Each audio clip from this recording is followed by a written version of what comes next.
네, 이재호 전 의원 그리고 박지훈 변호사 어서 오십시오. 네, 안녕하세요. 안녕하세요. 네, 오늘 많이 더웠죠? 엄청 더웠어요. 30도에 가까웠습니다. 31도 됐대요. 여기 더웠습니다. 서울에 폭염주의보 처음 나왔다는데. 예. 이게 6월인데 아직 7, 8월도 아닌데. 네.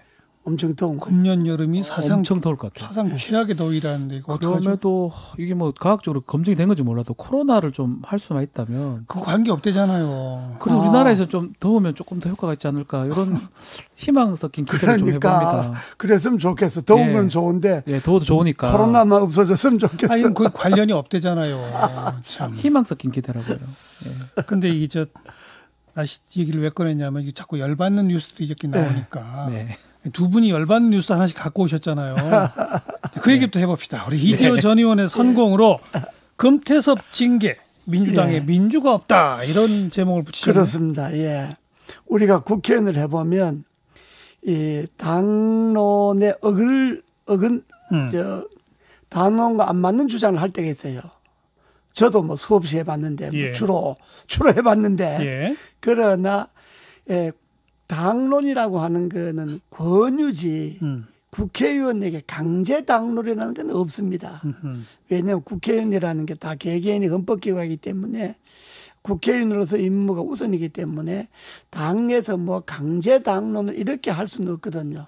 그런데 금태섭 의원 같은 경우는 그 당론을 어겼다 그래갖고 저 경선에서 떨어졌잖아요. 예. 그게 뭐 꼭 직접 영향이 있는지는 모르지만은 그런데 국회의원이 경선에 떨어진 거는 최대의 징벌인데 거기다가 국회의원 선거 끝난 다음에 또 공식적으로 징계를 했잖아요. 이거는 윤리심판원에서 그러니까 이게 그 민주당에서 공식적으로 징계를 했는데 이거는 국회에서 처음 하면 있는 일일 거예요. 이럴 수는 있어요. 원내대표가 당론에 어긋난 발언을 하고 상임위원회에서 그 사람 때문에 도저히 통과 안 시킬 때는 그 사람한테 가서 죄송하지만 그러면 당신 소신을 구피라는 안 한다. 소신은 갔대 그러면 잠깐 동안 딴 상임위원회 좀 가두고 사보임.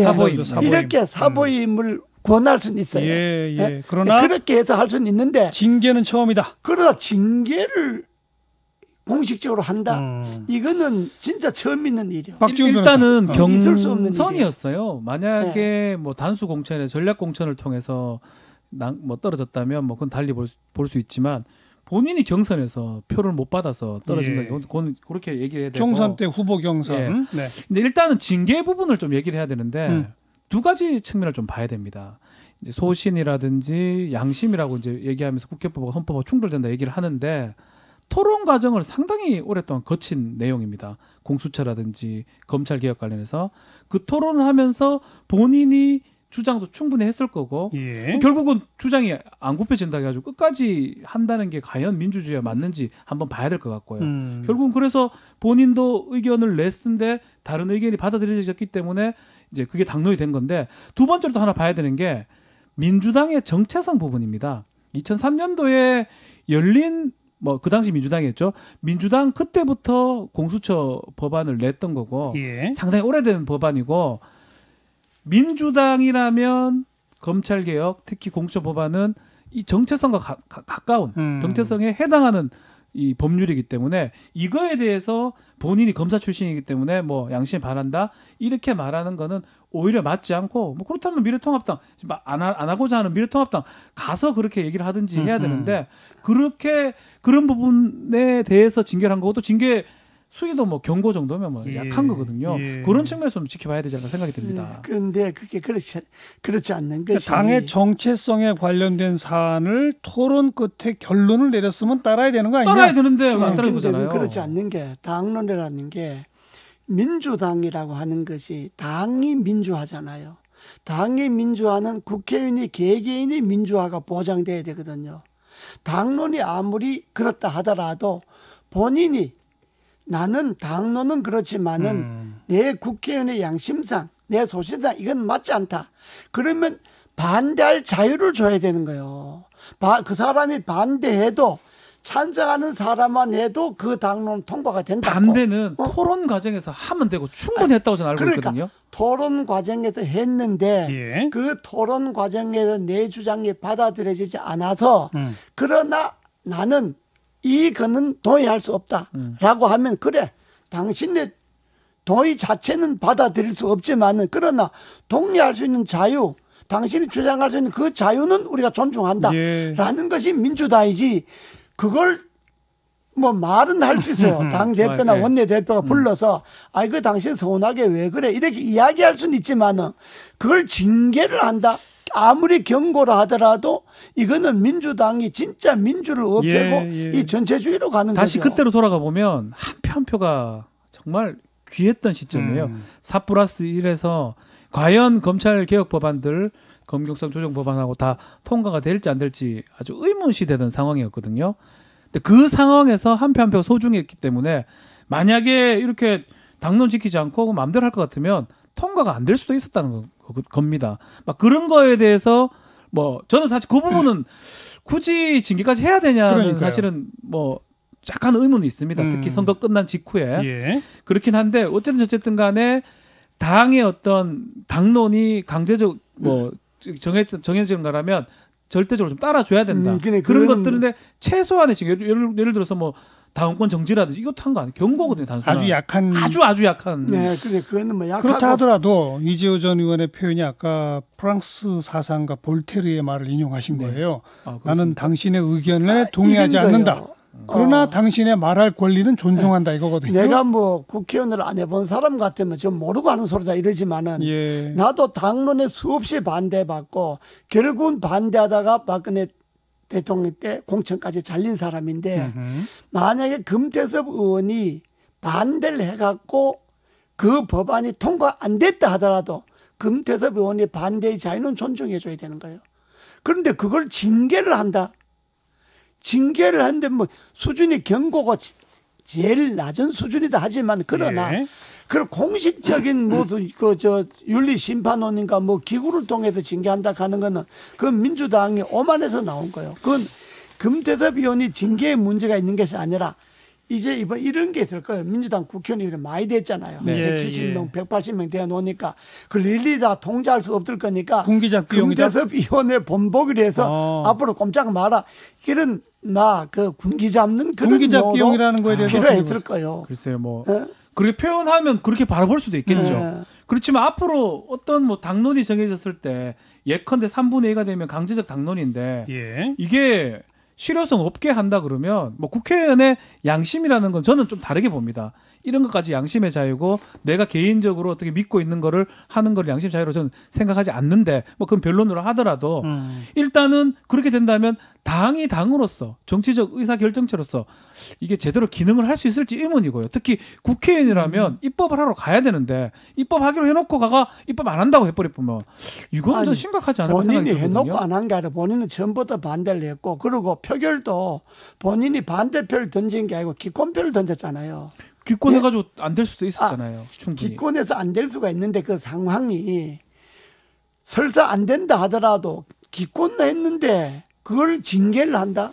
그리고 강제적 당론이라고 하는 거는 그건 당 입장에서 강제적 당론이지만은 나는 국회의원으로서 그걸 받아들일 수 없다 그러면 그 없다는 것도 존중해줘야 된다니까. 그러니까 그게 토론을 해가지고 어느 정도 결정이 났다 그러면 국회의원이든 누구든지 간에 당의 소속은 당인이잖아요.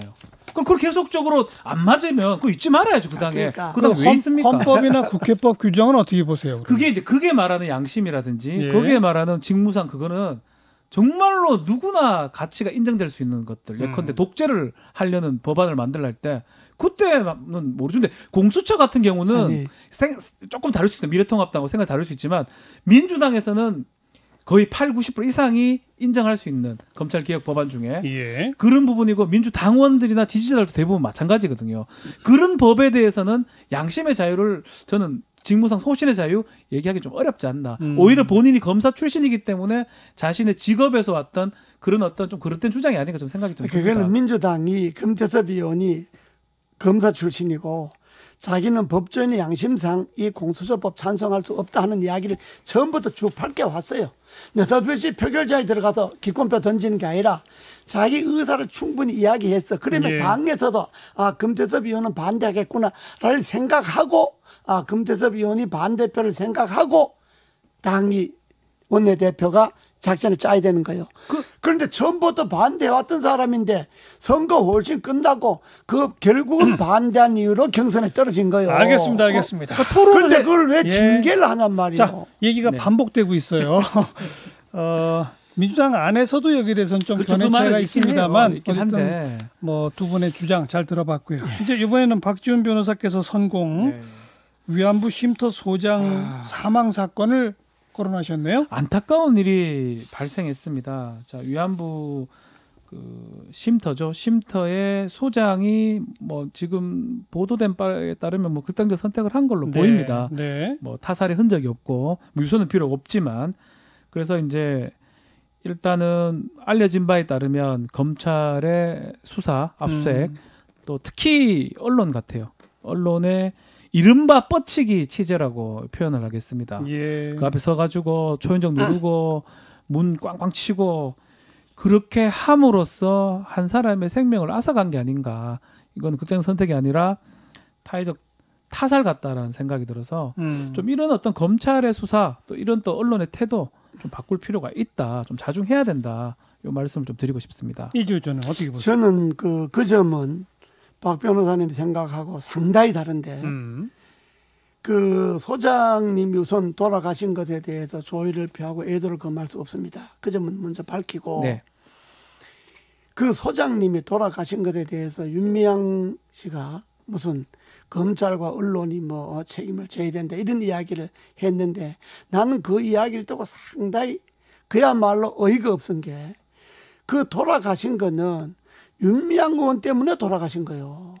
윤미향 의원이 그런 일이 없었다면 검찰이 거기 가서 압수수색하지도 않을 것이고 이런 사건이 언론이 가서 취재하지도 않을 것이고 그러잖아요.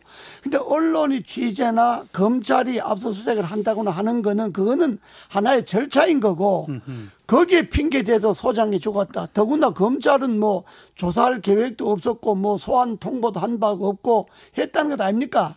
그런데 윤미향 의원은 먼저 어떻게 이야기해야 되느냐. 내 때문에 돌아가셨구나. 먼저. 이게 내 때문에 돌아가셨구나. 내가 이게 일을 그르치게 해서 결국은 소장님까지 저런 참 희생을 했다.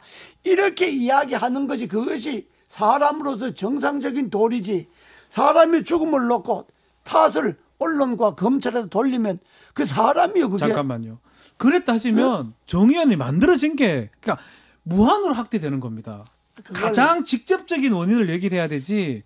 예컨대 윤미향 변호사님 의원이 그런 어떤 수사를 받고 그런 의혹이 있으니까 이런 결론이 났다. 그건 그렇지 않는 거예요. 사실은 가장 큰 게 직접적인 건 검찰 언론이거든요. 윤미향 의원하고 정의연은 지금 시점에서 우리는 구분해야 하는 거예요.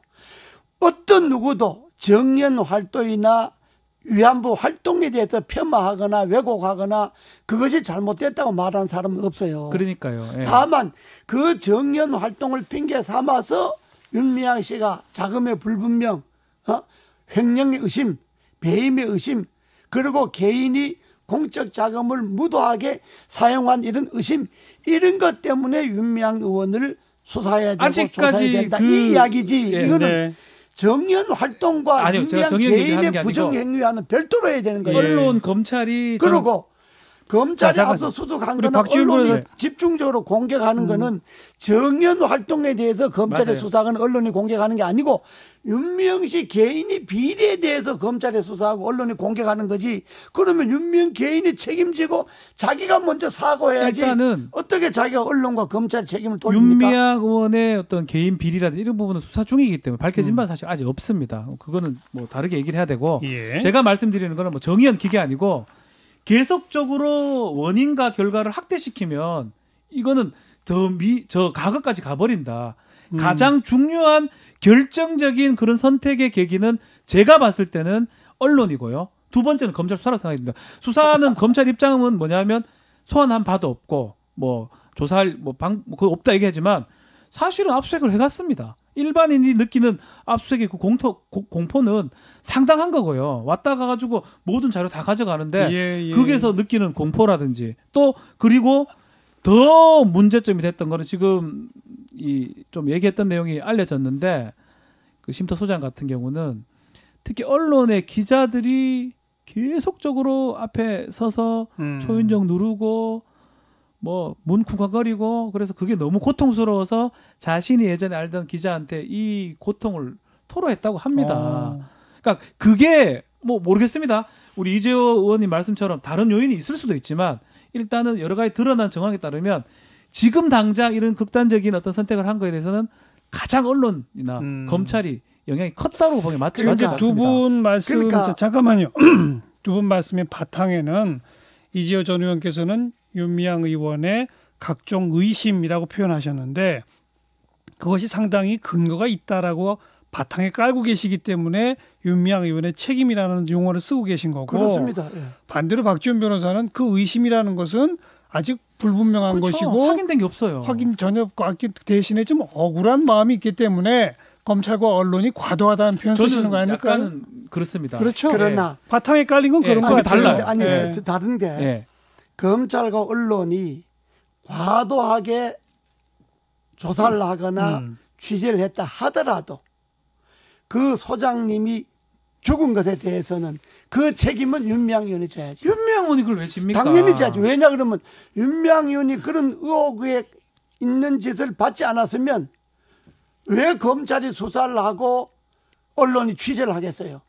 그리고 윤미향 의원이 끝까지 그 부분에 대해 처음부터 이실직고를 했다면 사실 이거는 내가 잘못이고 이것은 했다고 이야기했다면 언론이 과도하게 조사도 취재도 안 해요. 29일 기자회견 통해서 많이 그 기자회견이라고 하는 게 거짓말만 했잖아요. 변명만 했잖아요. 거짓말입니까? 증거 자료도 하나도 안 내고. 그건 확인이 되겠죠. 그러니까 그 소장님의 죽음을 적어도 윤미향 의원이 윤미향 씨가 그 책임을 언론이나 검찰에 돌리는 것은 잘못이 되고야. 만약에 딴 사람들이 제3자가 보고 그 뭐 언론이 너무 심한 것 아니냐 검찰이 심한 것 아니냐 이렇게 말할 수는 있어도 윤미향 본인이 자기 때문에 일어난 일인데 모든 것이 그 언론의 취재나 검찰에서 이 모든 것이 자기 때문에 일어났는데 그러면 소장의 죽음을 접한 제1성은 내 때문에 돌아가셨다. 모든 책임 낸다. 그런 마음을 이렇게 말하는 거지. 그건 개인적으로 먹을 사람 수 인간의 도리지. 천마디가 언론과 검찰의 책임을 돌린다고 하는 게 그 양심 있는 사람이 할 짓이요. 세 번, 네 번 똑같은 표현 쓰고 계시니까 그 정도 하시고 일단은 박지원 변호사 확인된 바는 사실 없는 거고요. 그러니까요. 윤미향 의원 입장에서는 상당히 억울할 수 있어요. 그리고 제가 지금 계속 주목하는 부분은 차제에 의혹적인 상황이잖아요. 너무 언론 얘기를 좀 하고 싶어요. 그렇게 몰라 공인이라면 가능하죠. 김종인 위원장이라든지 뭐 이낙연 뭐 지금 의원이라든지 그러면 앞에 뻗치고 쓰고 초인종 누르고 다 하라고요. 그런데 지금 언제부턴가 보면 맨날 그 앉아가지고 뭐 짜장면 시켜 먹는지 그걸 확인하고 앉아 있고 그렇게 함으로써 보도가 뭐가 나올지는 모르겠지만. 그 당사자는 상당한 고통을 느끼는 거거든요. 요거를 이참에 좀 얘기를 하고 싶은 거예요. 과잉 취재랑 소장이 뭔 상관이 있습니까? 이 사건하고. 윤미향 씨가 NGO 아니요. 자기 스스로 자기는 NGO라는 거 아니요. NGO가 뭡니까? 도덕성과 투명성의 바탕 아닙니까? 도덕성과 투명성이 없어졌다고 생각하면 그걸 취재 기자들이 취재를 열심히 안 하겠어요? 윤미향한테 가지고 쉼터 가가지고 앉아서 소장 괴롭힙니까? 윤미향이 근거지가 쉼터인데 그 열심히 해야지. 그럼 윤미향이는 자기를 되돌아볼 생각을 해야지. 그 한 사람의 죽음의 책임을 딴 데 돌리면 되겠냐 이 말이지. 맞겠죠. 보고 다른 얘기를 한 거 지금 제가 듣기로는 아무튼 아까 제가 정리하면서 말씀드렸던 두 분의 마음속에 있는 심정 때문에 이렇게 주장이 팽팽히 엇갈리는 거예요. 이재호 전 의원은 윤미향 의원이 회계적으로 잘못이 있다라고 믿으시기 때문에 그런 강한 표현을 쓰시는 거고 박지원 변호사는 윤미향 의원과 이 쉼터 분이 함께 억울했다. 그렇죠. 라는 게 깔려있기 때문에 언론과 검찰 탓을 하시는 거 그거 아니겠어요? 맞습니다. 누구 말이 맞다고 할 수가 없는 겁니다. 아직 단계에서는 그렇습니다. 그러니까요. 그건 그렇고요. 오늘의 주제는 아닙니다만은 원구성 잘 될까요? 법사위거든요.